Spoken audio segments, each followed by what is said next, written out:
오늘 우리에게 주신 하나님의 말씀은 사도행전 26장 1절부터 12절 말씀입니다. 사도행전 26장 1절부터 12절 말씀입니다. 함께 한 목소리로 읽도록 하겠습니다. 아그리빠가 바울에게 이르되 너를 위하여 말하기를 내게 허락하노라 하니 이에 바울이 손을 들어 변명하되 아그리빠 왕이여, 유대인이 고발하는 모든 일을 오늘 당신 앞에서 변명하게 된 것을 다행히 여기나이다. 특히 당신이 유대인의 모든 풍속과 문제를 아심이니이다. 그러므로 내 말을 너그러이 들으시기를 바라나이다. 내가 처음부터 내 민족과 더불어 예루살렘에서 젊었을 때 생활한 상황을 유대인이 다 아는 바라. 일찍부터 나를 알았으니 그들이 증언하려 하면 내가 우리 종교의 가장 엄한 팔을 따라 바리새인의 생활을 하였다고 할 것이라. 이제도 여기 서서 신문 받는 것은 하나님이 우리 조상에게 약속하신 것을 바라는 까닭이니 이 약속은 우리 12지파가 밤낮으로 간절히 하나님을 받들고 섬김으로 얻기를 바라는 바인데 아그리빠 왕이여, 이 소망으로 말미암아 내가 유대인들에게 고소를 당하는 것이니이다. 당신들은 하나님이 죽은 사람을 살리심을 어찌하여 못 믿을 것으로 여기나이까? 나도 나사렛 예수의 이름을 대적하여 많은 일을 행하여야 될 줄 스스로 생각하고 예루살렘에서 이런 일을 행하여 대제사장들에게서 권한을 받아가지고 많은 성도를 옥에 가두며 또 죽일 때에 내가 찬성 투표를 하였고 또 모든 회당에서 여러 번 형벌하여 강제로 모독하는 말을 하게 하고 그들에 대하여 심히 격분하여 외국 성에까지 가서 박해하였고 그 일로 대제사장들의 권한과 위임을 받고 다메섹으로 갔나이다. 아멘. 할렐루야. 오늘도 주의 전을 찾으신 우리 성도님들을 주님의 이름으로 사랑하고 축복합니다. 우리 옆에 계신 분들과 인사 나누겠습니다. 사랑합니다. 축복합니다. 사랑합니다. 축복합니다. 제가 예전에 읽은 책 중에 톨스토이의 사람은 무엇으로 사는가라는 책이 있습니다. 이 책의 내용을 간단하게 요약을 하자면 가난한 구두 수성공인 세면이라는 사람이 있어요. 이 사람이 겨울을 앞두고 이제 외투를 사기 위하여 그동안 외상을 줬던 사람들에게 돈을 받으려고 하지만 그 빚을 받지 못하고 빈손으로 집에 돌아오게 됩니다. 오는 도중에 교회 옆에 추운 날 담벼락 옆에서 벌거벗은 채 떨고 있는 한 남자를 발견하게 돼요. 처음에는 두려워갖고 그냥 지나치려고 하지만 나중에는 양심의 가책을 느껴서 결국 되돌아가 그를 집으로 데리고 가게 됩니다. 이제 집에서 그의 아내 마트료나는 이 남편이 외투를 사갖고 오기를 기다리고 있었는데 불싸 바라던 외투는 아니고 어떤 허름한 남자를 데리고 오니까 얼마나 화가 났겠습니까? 이 아내 마트료나는 처음에는 화를 내게 됩니다. 하지만 이 남자의 처지를 보면서 불쌍히 여겨 음식과 옷을 내어주게 됩니다. 이 모습을 보고 이 남자는 첫 번째로 빙그레 웃게 돼요. 이 남자의 이름은 미하일이고 이 사람은 이제 이 세면의 집에서 머물면서 구두 만드는 일을 배우게 되고 솜씨가 너무 좋아서 이 미하일이 만드는 구두가 이제 많은 사람들에게 팔리게 됩니다. 어느 날 부자가 몇 년을 동안 신을 수 있는 신발을 만들어 달라라고 이 구두 가게에 와갖고 이제 부탁을 하게 됩니다. 하지만 미하일은 이 사람이 원하던 그 신발을 만드는 것이 아니라 가만히 보다가 실내화, 슬리퍼를 만들게 됩니다. 아니, 신발을 주문을 했는데 실내화를 만드는 이 모습을 보면서 세면은 마음이 이걸 말해야 되는가? 라고 하는 마음이 있었지만 곧바로 한 사람이 찾아와서 이 신발을 주문했던 사람이 죽었으니 그 아내가 죽은 사람에게 신길 수 있는 실내화, 슬리퍼를 다시 만들어 달라고 하니 이미 만들어 놨던 그 실내화를 주게 됩니다. 결국 그 부자는 그날 집에 가는 길에 죽게 되었던 거예요. 자신의 미래를 잘 알고 있다라고 여기는 사람들이 자신에게 무엇이 필요한지도 알지 못한 채 살아간다라는 사실을 깨닫게 되고 미하일은 두 번째 웃게 됩니다. 몇 년 후 한 여인이 고아가 된 쌍둥이를 데리고 신발을 맞추러 오게 됩니다. 그 아이들이 친 자식들은 아니었지만 정말 정성과 사랑을 다해서 키우게 되었고, 그 모습을 본 미하엘은 세 번째 웃음을 지으며 자신의 정체를 밝히게 됩니다. 사실 이 미하엘은 하나님과 함께하는 천사였어요. 근데 하나님께서 이 천사에게 어떤 명령을 내렸는데 그 명령을 어겼습니다. 그러니까 하나님이 이 천사에게 내가 너에게 세 가지의 질문을 던질 터이니 이 세 가지의 질문에 대한 답을 이 인간 세상에서 살면서 찾아보도록 해라라고 했었던 거예요. 첫 번째 질문 이겁니다. 사람 안에는 무엇이 있는가?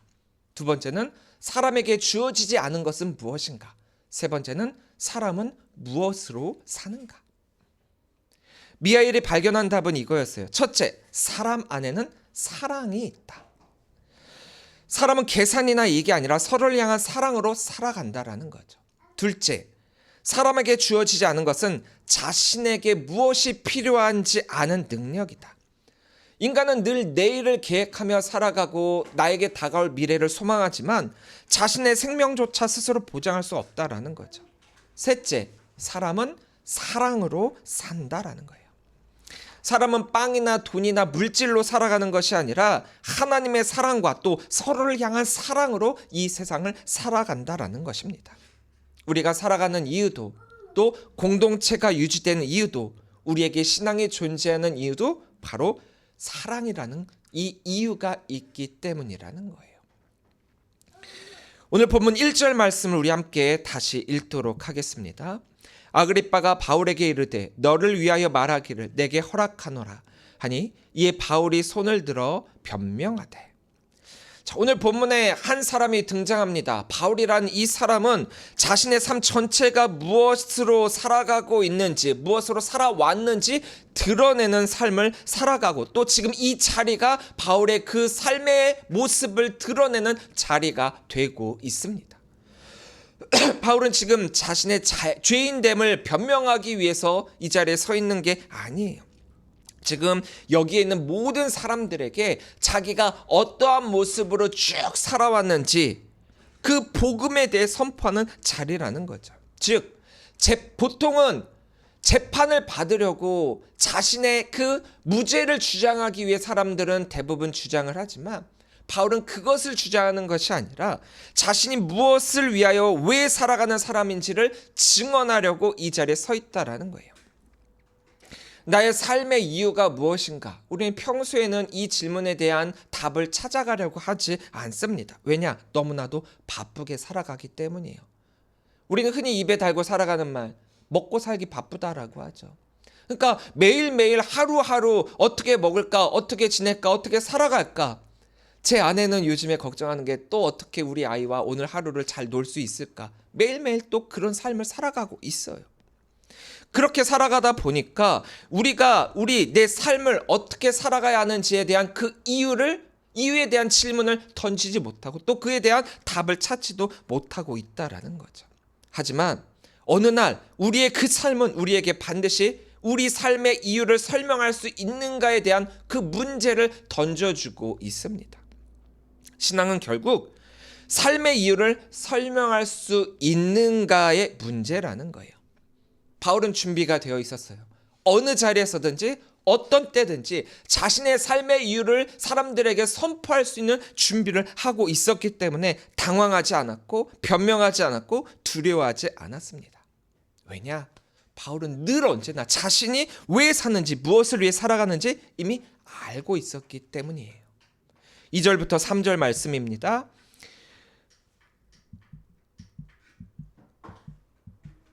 제가 읽어드리겠습니다. 아그리빠 왕이여, 유대인이 고발하는 모든 일을 오늘 당신 앞에서 변명하게 된 것을 다행히 여기나이다. 특히 당신이 유대인의 모든 풍속과 문제를 아심이니이다.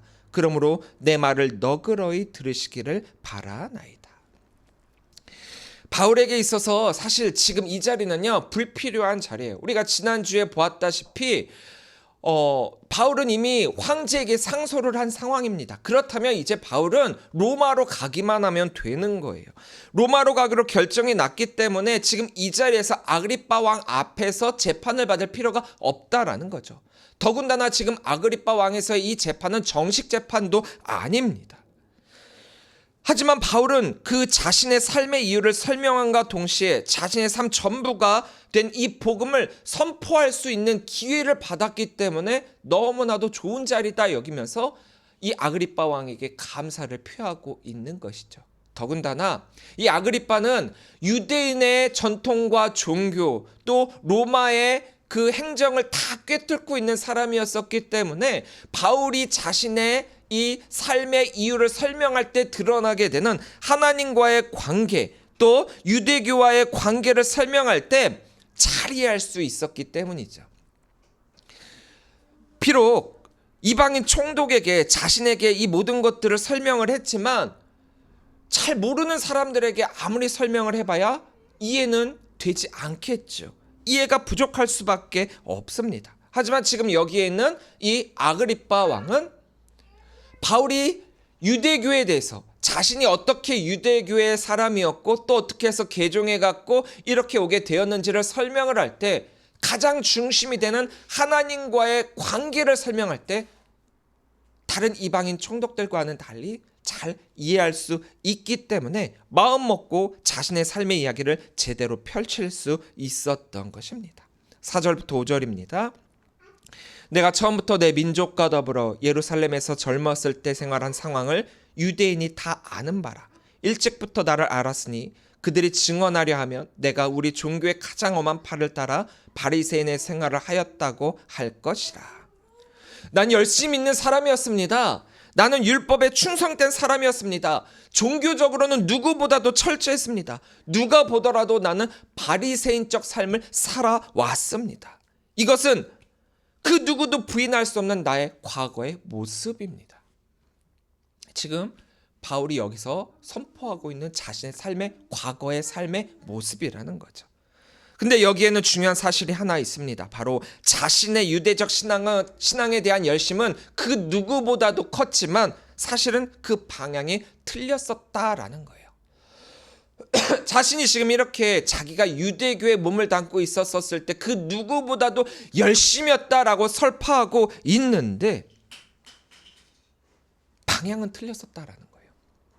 이게 무조건적 신앙의 무서운 점입니다. 열심히 살 수 있습니다. 성실하게 살 수 있어요. 종교적으로도 살 수 있습니다. 그런데 그 삶은 하나님과 멀어질 수도 있습니다. 왜냐하면 목적 없이 열심히 살 수 있기 때문입니다. 열심 내는 거 좋고 또 사명 감당하는 거 좋습니다. 이거는 칭찬받아 마땅하죠. 하지만 오늘 우리에게도 분명히 질문해야 하고 또 내가 어떤 모습으로 신앙생활하고 있는지에 대해서 되새겨야만 합니다. 뭐냐? 나는 지금 무엇을 향해 열심을 내고 있습니까? 6절입니다. 이제도 여기 서서 신문 받는 것은 하나님이 우리 조상에게 약속하신 것을 바라는 까닭이니. 바울 신앙의 핵심은 바로 이거예요. 하나님께서 우리에게 약속하신 것을 바라는 소망 때문에 여기 있다라는 거죠. 우리에게 주어진 구약 성경 내내 여기는 하나님의 약속이 담겨 있어요. 우리 인간들을 향한 사랑의 마음을 가지고 내가 너희를 위해 이것을 준비하고 있다라고 분명한 약속을 하셨단 말이에요. 그게 뭐냐? 구원이죠. 메시아를 통한 구원의 약속을 우리들에게 말씀하셨습니다. 그래서 이스라엘의 많은 조상들은 그 하나님의 약속의 말씀을 믿으며 소망하며 살아왔다라는 거예요. 그리고 그 약속의 성취는 곧 부활의 소망으로 우리들에게 주어지고 있습니다. 모든 조상들은 바라고 또 바라고 지내왔죠. 이스라엘의 12지파가 밤낮으로 하나님을 섬기며 기다리던 것이 바로 이것이다라고 했어요. 소망. 소망이라는 말은 정말 나에게 이루어지기를 간절한 마음으로 바라는 마음 아닙니까? 그런데 사람은 무엇을 소망하느냐에 따라서 그 삶이 달라지게 되어 있어요. 돈을 소망하면 돈 중심으로 살아가게 되고요. 안정을 소망하게 되면 늘 자신의 삶에서 안전만을 붙잡습니다. 또 인정을 소망하면 사람 눈치만 살살 보며 살아가게 되고요. 부활을 믿는 사람은 이 세상의 끝이 죽음이 아니라 하나님의 나라가 본질이라고 믿기 때문에 삶의 기준을 다르게, 세상 사람들과는 다르게 놓고 살아가게 됩니다. 바울은 현재 자신의 모습을 보고 있지 않죠. 또 과거에 화려했던 자신의 모든 이력을 추억하고 있지 않습니다. 도리어 그것들을 지금 내가 소망하는 것들로 인해서 다 배설물과 같이 여긴다라고 그는 고백하고 있어요. 왜요? 그는 참 생명의 목숨을 건 자이기 때문입니다. 톨스토이의 사람은 무엇으로 사는가에서에 대한 답은 이겁니다. 사람은 사랑으로 산다. 사랑으로 살아간다. 하나님이 우리들에게 주신 사랑으로 살아가고 사람이 사람들에게 주는 사랑으로 살아간다. 하나님 안에서의 사랑, 인간들 안에서의 사랑, 그 사랑으로 살아간다라는 결론을 내리고 있어요. 여러분들은 어떻게 생각하십니까? 정말 우리가 이 땅에서 살아갈 때 사랑으로 살아가고 있습니까? 하나님 안에서의 사랑이다라고 하는 것은 이거예요. 하나님께서 인간들을 통해 원하시는 것이 무엇인지 깨닫고 하나님의 뜻을 향한 삶을 살아간다라는 거죠. 하나님이 우리들에게 그 사랑의 확신으로 예수 그리스도를 주셨고 또 그 예수 그리스도로 말미암아 부활이라는 선물을 주셨는데 우리에게 그것을 약속해 주셨는데 너희는 어찌해서 그것을 믿지 못하느냐. 이게 오늘 여기서 바울이 선포하고 있는 핵심이라는 거예요. 8절입니다. 당신들은 하나님이 죽은 사람을 살리심을 어찌하여 못 믿을 것으로 여기나이까. 8절에서 바울은 굉장히 어쩌면은 도전적인 질문을 우리들에게 던지고 있죠. 하나님을 믿는다면서 하나님의 약속을 소망한다라고 하면서 하나님이 이미 주셨고 하나님께서 이미 이루신 것에 대해 그리고 하나님이 또다시 이루실 그 것들에 대해서 왜 제한을 두고 있는가? 소망한다라고 하면서 왜 믿지 못하는가? 소망, 바라고 원하는 것이다라고 했죠. 그런데 바라면서 원하면서 줬는데 왜 못 받느냐라는 거예요. 그런데 말입니다. 이건 비단 이 사람들만의 문제가 아니라 오늘을 살아가고 있는 우리 신앙인들에게도 동일하게 적용되고 있는 말씀이다라는 거예요. 우리는 하나님을 믿는다라고 하지만 실제로는 하나님을 믿는다라는 표현보다는 하나님의 가능성을 보고 있다라고 말하는 게 어쩌면 더 정확한 표현일지도 모르겠어요. 가능성을 본다. 하나님이 나의 이 뜻을 이뤄줄 가능성이 있다. 가능성이 있다. 믿는다가 아니에요. 가능성에 투자한다라는 거죠. 부활을 말하지만 어떻게 사람이 진짜 살아날 수 있겠는가? 하지만 뭐 그럴 가능성도 있겠지. 하나님이 모든 것을 하실 수 있는 분이시다라고 하면서도 뭐 이거 정도는 하실 수 있지 않을까? 이건 어떻게 할 수 있겠어? 하나님의 가능성에 대한 여부를 우리가 따지고 있다라는 거예요. 여기까지는 하나님도 어려울 것 같고 이런 식으로 하나님의 능력에 제한을 둔다라는 거죠. 하지만 하나님께는 불가능이 없습니다. 전지전능이라는 의미는 하나님께 불가능이라는 그 말 자체가 불가능하다라는 의미예요. 바울은 다른 유대인들과 같이 유대교에서 소망하고 있는 그 조상들에게 약속하신 하나님의 약속을 기다리는 자였습니다. 하나님의 말씀을 믿고 기다리는 자였다라는 거예요. 그 소망이 너무나도 간절한 자였다라는 거예요. 그럼에도 불구하고 그는 예수 그리스도를 부정했습니다. 하나님의 약속은 믿는다라고 말하면서 그것은 예수는 아니다라고 이야기를 해요. 하나님은 내가 보낼 그 이가 바로 이 예수다라고 했는데 우리는 아니래요. 그러면서 소망하고 있고 그러면서 믿는다라고 우리의 입술은 우리들의 믿음을 강조하고 있죠. 예수님이 하나님의 약속의 성취라는 것을 믿지 않았습니다. 주실 것이다라고 하는 가능성만 보고 있다라는 거죠. 9절부터 10절입니다.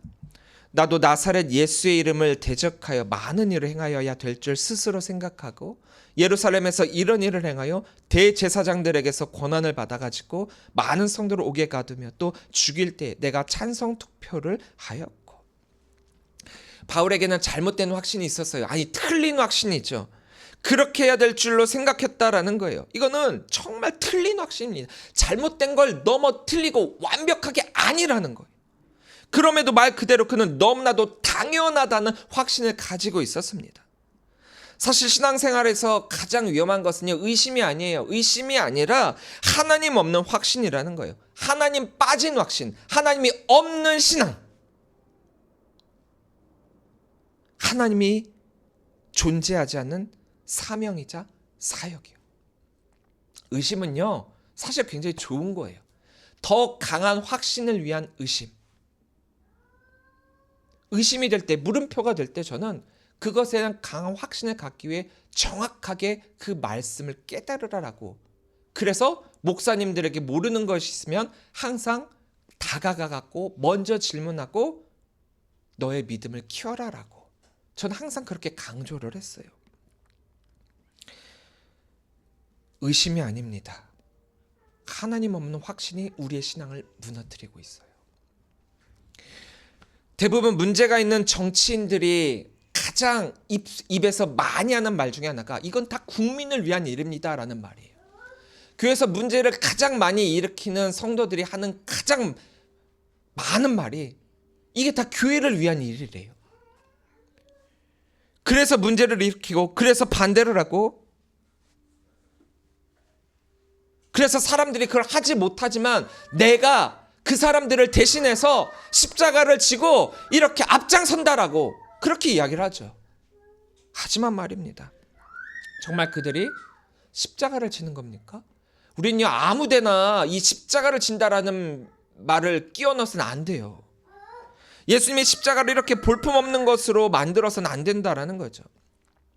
바울은 성도를 감옥에 집어넣고 죽이는 일에 찬성하고 핍박하고 억지로 신앙을 버리게 했습니다. 근데 놀라운 사실은요, 바울이 했던 이 모든 행동들이 다 하나님을 위한 일이다라고 확신했다라는 거예요. 참된 그리스도인들이자 참된 하나님의 자녀들을 잡아 죽인 그 일, 핍박하면서도 그것을 하나님을 위한 일이라고 믿었다라는 거예요. 얼마나 무서운 일입니까? 하나님을 섬긴다라고 하면서도 하나님의 일을 대적할 수 있습니다. 저도 목회를 하면서 얼마나 영적으로 치열한 싸움들을 많이 했겠습니까? 싸움이라고 하는 것은 치고받는 걸 싸움이다라고 하거든요. 근데 저는 대부분이 말이 싸움이지 일방적 학살에 가까운 짓거리들을 많이 당해왔었어요. 전 이렇게 생각했거든요. 분란을 확대하는 걸 원하지 않았어요. 왜냐? 하나님이 이것을 보고 어떻게 생각하실까? 저 그것만 생각했습니다. 그래서 이런 일들이 있을 때 저는 대적하지 않았어요. 그냥 제가 물러섰어요. 하나님은 아시고 또 하나님은 이것에 대한 분명한 대가를 치르게 하실 것이니까요. 지난주 우리 부천 북지방에 지방회가 있었습니다. 보통은 지방회가 2시간, 3시간 안에 끝나거든요. 이번 지방회는 6시간을 넘게 했습니다. 그 지방회를 보면서 좀 어떻게 보면 목회자로서 이루 말할 수 없는 좀 참담함을 좀 느꼈어요. 한숨만 계속 나왔습니다. 에휴. 근데 이것은 저 혼자만의 마음과 생각과 참담함이 아니라 거기에 참석했던 99%의 사람들이 다 그렇게 느꼈어요. 무슨 일이 있었는지는 자세하게 말씀드리지는 못하지만 개 교회 당회이든 지방회든 연회든 총회든 모든 것의 바람은 하나죠. 하나님이 우리들에게 맡겨주신 본분, 이 본분을 가지고 마음과 뜻과 정성을 다해 이웃을 위해, 하나님을 위해 사역을 감당한다라는 거죠. 그런데 도대체 하나님께서는 이 모습을 보고 어떤 마음이 드셨을까요? 아마 대부분의 목사님들이 주일날 밤에 잠을 제대로 못 이루셨을 거예요. 근데 그날 참석했던 한 성도님이 한 목사님께 헌금을 하셨대요. 목사님들, 좌절하지 마시고 힘내십시오라고 하면서 도리어 지방회에 헌금을 했대요. 이분은 어떤 마음으로 그렇게 하셨을까요? 오늘 우리도 돌아봐야 합니다. 나는 신앙의 이름으로 누군가를 정죄하고 있지는 않은가? 내 기준을 하나님의 뜻이라고 착각하고 있지는 않은가? 열심보다 중요한 것은 하나님과 같은 방향을 바라보는 거죠. 하나님과 같은 것을 바라보며 하나님께서 원하는 것을 우리가 소망하며 나아가는 거예요. 11절부터 12절입니다. 또 모든 회당에서 여러 번 형벌하여 강제로 모독하는 말을 하게 하고 그들에 대하여 심히 격분하여 외국 성에까지 가서 박해하였고 그 일로 대제사장들의 권한과 위임을 받고 다메섹으로 갔나이다. 바울이 대제사장들로부터 받았다라고 하는 이 권한, 위임은 대제사장이 가지고 있는 것과 똑같다라는 거예요. 그 권한으로 그리스도인들을 처벌할 수 있다라는 거죠. 어떤 것이요? 바로 지금 바울이 어쩌면 받고 있는 이 억울한 신성 모독이라고 하는 제명으로 말입니다. 하지만 이것이 곧 바울 인생의 전환점이 되고 있습니다. 다메섹으로 가는 도중 바울은 예수님을 만나게 되죠. 그냥 만났다가 아니에요. 우연히 만난 것도 아닙니다. 만난 것으로만 끝난 것도 아니에요. 이것은 예수님께서 만나 주신 거죠. 바울을 만나 주신 것이고 바울이 그 예수님을 만남으로 인해 그 삶의 신앙의 목적이 바뀌고 가치가 바뀌고 또 인생의 방향이 바뀌게 되었다라는 거예요. 그 이전에는 자신의 종교적 확신을 확인하는 삶을 살았다라고 한다면, 거기에 목숨을 걸었다라고 한다면 이제는 하나님의 부르심을 위한 삶을 살게 되었다라는 겁니다. 그는 더 이상 자기 영광을 위해 살지 않았어요. 우리 신앙의 목적이 될 수가 없거든요. 도리어 복음을 전하는 그 일에 자신의 모든 것을 바치게 되었습니다. 그리고 자신이 지금 이 자리에 서 있게 되는 그 모든 것은 바로 이 복음을 위한 것임을 분명히 알았습니다. 자신의 확신이 아니에요. 하나님이 주신 확신이자 하나님이 보여주신 선교적 비전입니다. 톨스토이의 작품 사람은 무엇으로 사는가? 이 질문과 같이 우리 신앙에 대한 질문을 우리는 반드시 해야 하고 반드시 그 신앙생활 가운데 그 답을 찾아야 합니다. 나는 무엇을 위하여 살아가고 있습니까? 여러분들 신앙생활 왜 하세요? 여러분들 왜 예수님을 믿는다라고 하세요? 여러분들 왜 하나님으로부터 구원을 받았다라고 확신하세요? 바울은 말합니다. 나는 소망 때문에 여기 있습니다. 예수 그리스도의 복음을 위하여 하나님의 사랑으로 살아가고 있습니다. 그렇다면 여러분들은 무엇으로 살아가고 있습니까? 무엇 때문에? 무엇으로 살아가고 있습니까? 생계 때문에요? 말 그대로 먹고 살기 사는 것 때문에요? 책임 때문에요? 습관 때문에요? 그리고 과거 바울이 가졌던 모습처럼 자기 영광을 위해서요? 아니면 정말 복음 때문입니까? 세상은 끊임없이 우리들에게 다른 목적을 요구하고 있습니다.